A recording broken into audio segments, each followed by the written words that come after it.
बांग्लादेश से हो रही थी और आप यहां माहौल बनाने में लगे थे। एक बात बताइए, ये वकार यूनिस ने जो शब्द बोले कि मेरे लिए सबसे ज्यादा खुशी का पल यह था जब रिजवान ने नमाज पढ़ी हिंदुओं के बीच में, इस पे कितने ट्वीट करें आपने? गिन लीजिए, फोन वगैरह होगा आपके पास।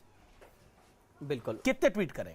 बिल्कुल। सबसे पहले अमीर जी, मैं तो पहले दिन से कह रहा हूं कि पाकिस्तान और आईएसआई चाहती है कि हिंदुस्तान के मुसलमानों को जनरलाइज करके बदनाम करे और अपने लिए इस्तेमाल करे, लेकिन उस ट्रैप में बीजेपी फंस जाती है। अब सवाल है, अरे बीजेपपी, मैं आपसे सवाल और देखिए शादाब भाई, मैंने तो आपसे बड़ा सरल सवाल पूछा।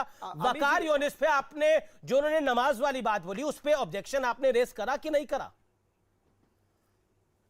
बिल्कुल, मैं जवाब दे रहा हूं। हाँ, बता, जवाब दीजिए। एक पांडे जी कहते हैं, अरे पांडे जी को छोड़िए, मैं तो चौहान जी से पूछ रहा हूं। आप पांडे जी के चक्कर में पड़े हुए हैं। मैं चौहान जी से पूछ रहा हूं, ट्वीट करा था या नहीं करा था? फिर आगे बढ़ते हैं ना, संवाद तो ऐसे आगे बढ़ता है ना। अगर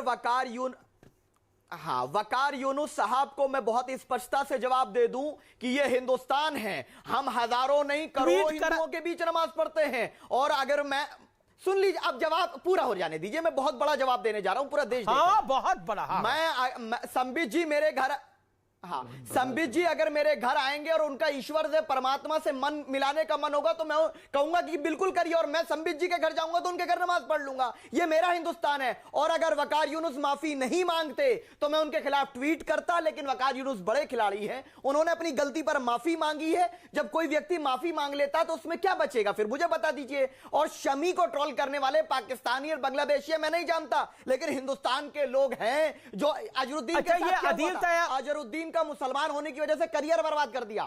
करियर बर्बाद कर दिया अजरुद्दीन का, क्रिकेट करियर खराब कर दिया मोहम्मद अजरुद्दीन का। अजरुद्दीन का नाम मैच फिक्सिंग में आया था। फोबिया का हिस्सा है। अजरुद्दीन का नाम मैच फिक्सिंग में आया था, जबरदस्ती लाया गया। हाँ, सभी का। फिर अजय जडेजा का नाम आया, उसको जबरदस्ती लाया गया नाम। एनसी क्रोंजे का नाम आया। नहीं, बिल्कुल सबका जबरदस्ती, मतलब अजरुद्दीन मुसलमान है, उसका नाम जबरदस्ती आया। क्या इलॉजिकल बात करते हैं आप लोग? क्रिकेट के अंदर भी हिंदू मुसलमान करते हैं। क्या सजा हो गई उन सबको? और तब तो अगर अजरुद्दीन का क्रिकेट करियर बर्बाद किया तो कांग्रेस ने बर्बाद कर दिया क्या? कांग्रेस की सरकार थी तब तो, बोलिए। नहीं, जो भी था क्या? जो भी था क्या भाई साहब, जो भी था क्या? जिसने भी किया, अजरुद्दीन के साथ गलत हुआ और शमी को टारगेट किया जा रहा है कि वो मुसलमान है। देखिए, वकार यूनिस पर मैंने इसलिए ट्वीट नहीं करा, उसने तो माफी मांग ली। मैंने शमी पर इसलिए ट्वीट कर दिया क्योंकि मुझे लगा, देखिए अभी आपने अपने आप को बहुत अच्छे ढंग से एक्सपोज किया है। अभी मैं पढ़ रहा था आपका ट्वीट, और अभी जब मैं आपका ट्वीट पढ़ रहा था तो मैं पढ़ रहा था कि आप किस तरह से बधाई वगैरह दे रहे पाकिस्तान की क्रिकेट टीम को कि बढ़िया करा आपने, न्यूजीलैंड को आपने हरा दिया। अगर पाकिस्तान की टीम, क्रिकेट टीम इतनी अच्छी आपको लग रही है तो कराची रहिए ना। किसने मना करा आपको कराची में रहने के लिए? अगर आपको वकार यूनिस को तो आप माफी दे रहे हैं, उसने माफी मांग ली, मैंने माफी दे दी, और बाकी लोगों को तो आप माफी के बाद क्या, क्लैरिफिकेशन के बाद क्या, आप माफ करने को तैयार नहीं होते। आप अपना डबल स्टैंडर्ड इस तरीके से एक्सपोज कर रहे हैं कि आप अपने आप को खुद डिफेंड नहीं कर पा रहे। अब एक सेकंड रुक जाइए, अब एक सेकंड रुक जाइए अमीर जी, आप एक सेकंड, आपको मैं मौका दूंगा। संबित पात्रा, वकार यूनिस को माफ कर दिया गया है, लेकिन शमी के मामले में जहां भारत का दोष था नहीं, भारत को माफ नहीं किया गया। ये कोई होते भी नहीं है भारत को माफ करने वाले, लेकिन इन लोगों ने भारत को बदनाम करने की कोशिश करी। संबित, देखिए अमीश भाई, ध्यान से मेरी बात जरा सुन लीजिएगा। अमीश भाई, गलती किसकी है? गलती हिंदुस्तान में ही कुछ पत्रकार, कुछ नरेटिव ड्राइव करने वाले लेफ्ट लिबरल्स की है। आप याद करिए, जब पाकिस्तान के इंटीरियर मिनिस्टर कहते हैं ये जीत तो इस्लाम की थी, जब इस प्रकार वकार कहता है कि ये तो नमाज हमने बीच में पढ़ दिया, ये तो बड़ा अचीवमेंट हो गया, तो यहाँ के बड़े पत्रकार और जो लेफ्ट लिबरल है वो कहते हैं अरे डोंट टेक देम सीरियसली। आप पाकिस्तान के इंटीरियर मिनिस्टर को सीरियसली नहीं लो, मगर कुछ अनमार्क ट्रोल्स जो इंडिया में हैं उनको आप सीरियसली ले लो। ये इंडिया की वॉइस है, वो पाकिस्तान का वॉइस नहीं है, मगर ये इंडिया की वॉइस है। और अभी आपने जो खुलासा किया कि ये पाकिस्तान से अधिकांश ट्रोल कर रहे थे लोग, ये इंडिया से नहीं पाकिस्तान से ट्रोल हो रहा था। और दूसरी बात याद दिला दूं, मोहम्मद सामी का सबसे बड़ा ट्रोल कभी हुआ था तो वो इस्लामिस्ट फोर्सेस द्वारा तब हुआ था जब उनकी पत्नी ने बिंदी लगाया था और जब उनकी बिटिया ने गणेश पूजा में शिरकत की थी, गणेश पूजा में भाग लिया था। सबसे ज्यादा ये जो लोग आज मोहम्मद समी हो रहे हैं, उस समय मोहम्मद समी के पीछे हाथ धो के पड़ गए थे और उनको लाइफ का थ्रेट भी दे रहे थे जो इस्लामिस्ट फोर्सेस भारतवर्ष में रहते हैं। देखिए, किसी न किसी कीमत पे इनको पाकिस्तान को बचाना है। और अंत में यहां शादाब भाई ने मुझसे कुछ सवाल पूछे और देखिए अच्छा लगा कि मैं इनके शादाब भाई के घर जाऊंगा तो वो मुझे यज्ञ करने देंगे, वहां पूजा करने देंगे। मैं आपको याद दिलाऊं, जनता का रिपोर्टर नामक एक रिपोर्ट आती है, उसके रिफत जावेद जी ओनर हैं। रिफत जावेद ने अभी थोड़े दिन पहले ट्वीट किया था कि मुझे वो पुराने दिन याद आ गए जब मैं कलकत्ता में पढ़ा करता था और मेरे हिंदू साथी के घर में पढ़ने के लिए जाता था, तो मेरा हिंदू साथी जो है वो अपने सभी देवी देवताओं के फोटो को चादर से ढक दिया करता था ताकि मैं नमाज सुकून से पढ़ सकूं। वो असली भारत था। अब तो मोदी जी का भारत असली भारत नहीं है। बताइए, ये जो फीलिंग हमारी है कि हम अपने देवी देवताओं को चादर से ढक दे ताकि रिफत जावेद जो है वो नमाज अदा कर सके सुकून से एक हिंदू के घर में, मैं क्या रिफत जावेद के घर में जाकर यज्ञ कर सकता हूं? नहीं।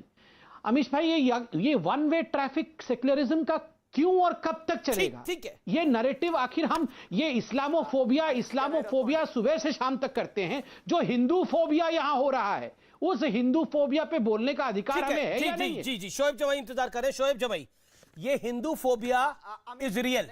एक सेकंड शादाब, आप अपनी टर्न पे बोलिएगा। मैडम भी इंतजार कर रही है, सुबही खान जी भी इंतजार कर रही है, आप अपनी टर्न पे बोलिएगा। शोएब जमाई जी। ठीक है, मैं जवाब दूं।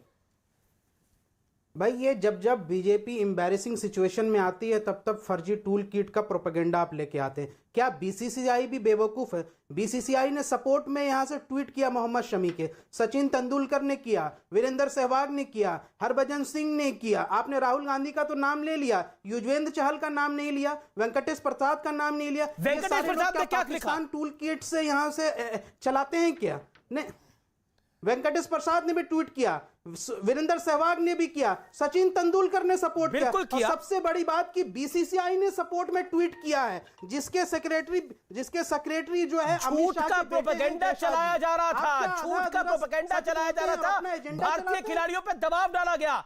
भारतीय, और मैं आपको बताता हूं हुआ क्या है। देखिए, सही सवाल शोएब भाई, एक सेकंड। शोएब भाई, आपने बिल्कुल वाजिब बात बोली, आज इस पर विस्तार से बात होनी चाहिए। बिल्कुल। अरे शोएब जी, आप ही के पास हूं मैं, आप ही से सवाल ले रहा हूं, आप ही की बात को ऊपर रख रहा हूं।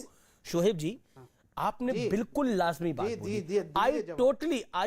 आई टोटली एग्री विद यू कि देखिए, बीसीसीआई ने भी कहा, सचिन तेंदुलकर ने भी कहा, विराट कोहली को भी कहना पड़ा। आपको बताऊं मैं रियलिटी में हुआ क्या है जी। एक झूठ का प्रोपेगेंडा चलाया गया। मैंने इसको अपने पैकेज में दिखाया। भारत के तथाकथित बुद्धिजीवियों ने, एक सेकंड सर आप सुन ले मेरी बात को। शोएब जी है क्या? शोएब जी, नहीं, आपके पास सीबीआई नहीं, मेरे पास कोई सीबीआई नहीं है, मेरे पास कोई एफबीआई नहीं है। एक सेकंड शोएब जमाई सुन लेना, सुन ले शोएब जी, सुन ले बात तो सुन ले पूरी मेरे भाई। नहीं अमीश भाई, मैं नहीं मानूंगा। आप मत मानिए, मुझे पता है आप तो नहीं मानते, आप नहीं मानते, आप राम मंदिर को भी नहीं मानते थे, आप सीए को भी नहीं मानते थे, आप 370 को भी नहीं मानते थे, आप नहीं मानते थे 10,000 चीजों को। आप आपने बाबरी मस्जिद को माना, आपने औरंगजेब को माना, आपने दारा शेखों को नहीं माना, आपने अब्दुल कलाम को नहीं माना। आप नहीं मानते कई चीजों को, लेकिन सत्य तो सुनना पड़ेगा ना। थोड़ा कड़वा है लेकिन सुनना पड़ेगा। शोएब जी सुन लीजिए, कड़वा सत्य है, कड़वा सत्य। सवाल पूछा, कड़वा सत्य, बिल्कुल।